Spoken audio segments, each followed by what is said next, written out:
So here is our second question to the 3-on-3 Blazers that you can catch on KGW.com, and you can view our full answers there, and you can leave your comments as well. So here we go. Last week we talked about how good the Blazers' second-ranked defense has been. This week, we tackle the offense, which has not been very good. Over the past 15 games, the Blazers ranked 24th in the NBA in both offensive rating and points per game. You take away Portland's first 2 games when the Blazers averaged 119 points. The team is scoring 100.7 points per game. What do you see as the biggest reason for the Blazers' poor offensive showing this season? We asked last week if the defense was for real. Do you think this is the real offense, or do you believe it will improve? Nate? I think it will improve slightly, but I think it will just be, at best, a league average offense this year. I don't think this is a top 10 offense right now. And there are a multitude of reasons why it's struggling right now.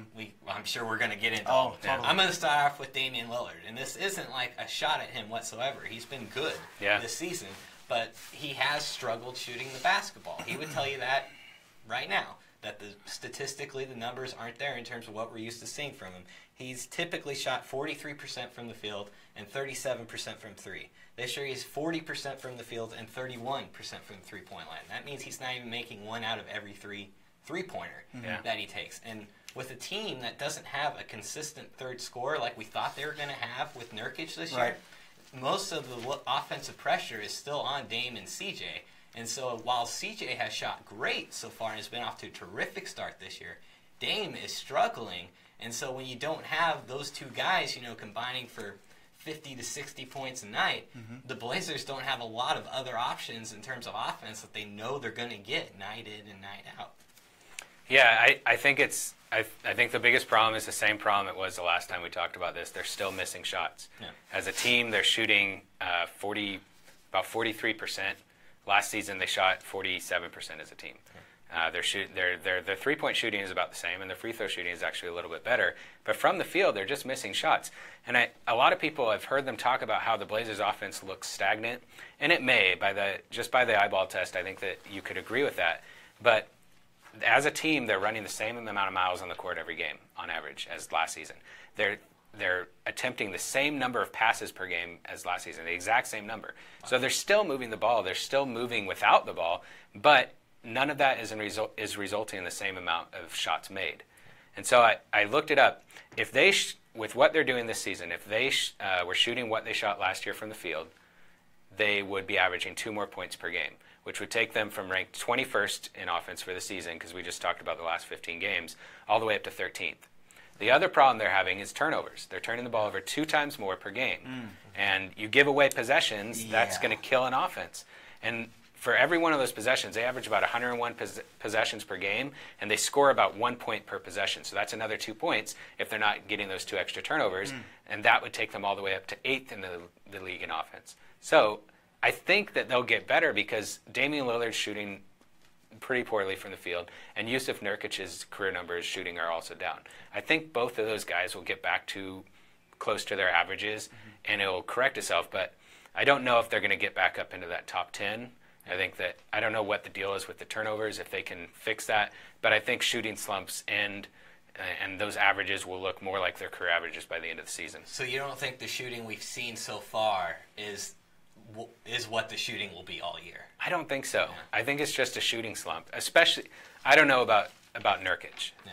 I mean, but it's not just what he did last season for those 20 games at Portland, which was off the charts. Just looking at his career numbers, including those years in Denver, which people generally look at as not very productive years, he's quite a bit down just from those numbers. Yeah. So I do think that, I don't know, Nurkic has been odd this season just in how up and down he's been. I think we're going to see more consistency as the season goes on. He's a good player. Yeah, absolutely. And I think that there's no way Dame's, who knows? Yeah. You never say never, but I don't think Dame's going to end the season shooting 40% from the field and 31% from the three-point line. There's a lot of little factors that we can pick apart in this problem.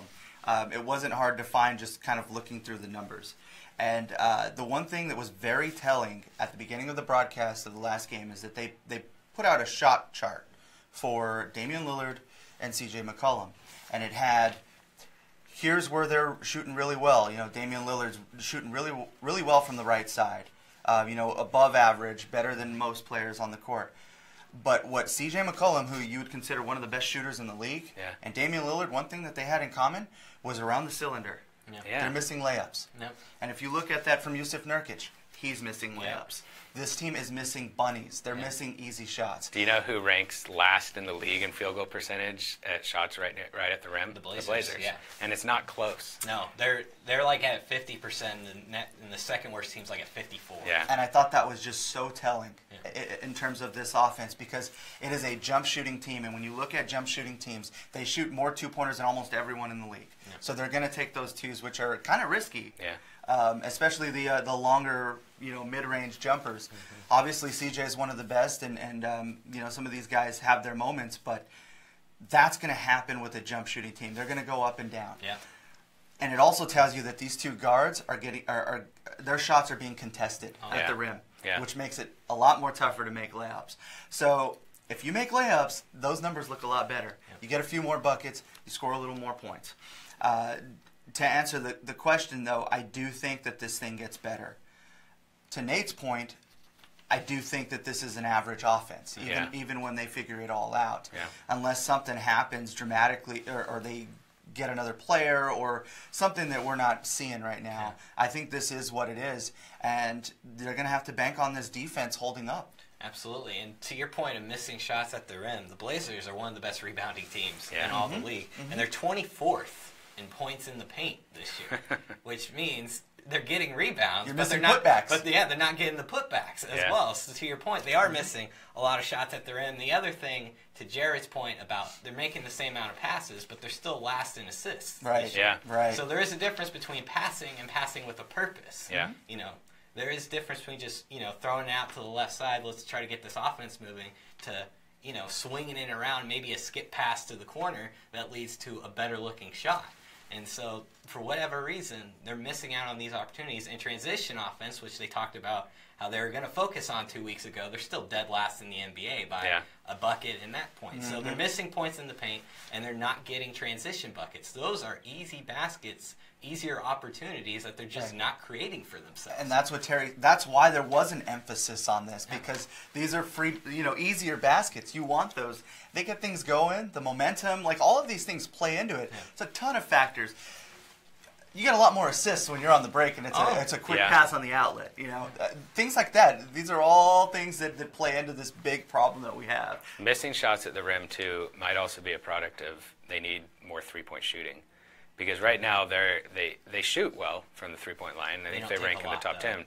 Yeah, but they rank near the bottom of the league in the number of three-pointers they take. And most of the three-pointers you're getting from the Blazers are from Dame and CJ. And so when they go into and take those shots at the rim, the defenses can just pack the paint because you've got Nurkic in there, and he's not really helping spread the floor right now.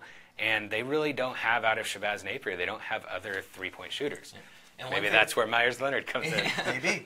Maybe. One thing we haven't talked about is over the last 5 games, Shabazz has actually been the third leading scorer for the Blazers, ahead of Jusuf Nurkic. But what happens in this offense if this run of Shabazz, he's shooting better than 50% from the field. He's shooting 65% from three he's balling this year. He's bound to come down from that. That's not going to happen all year. So what happens with this offense when they do lose that spark? Granted, they'll have Al-Farouq Aminu back, hopefully, in the next week. And maybe he was playing well before he got hurt, so maybe he'll add a little bit to the offense as well. But while Shabazz Napier's playing great right now, this offense is still, league average or below average, and they're getting this contribution off the bench.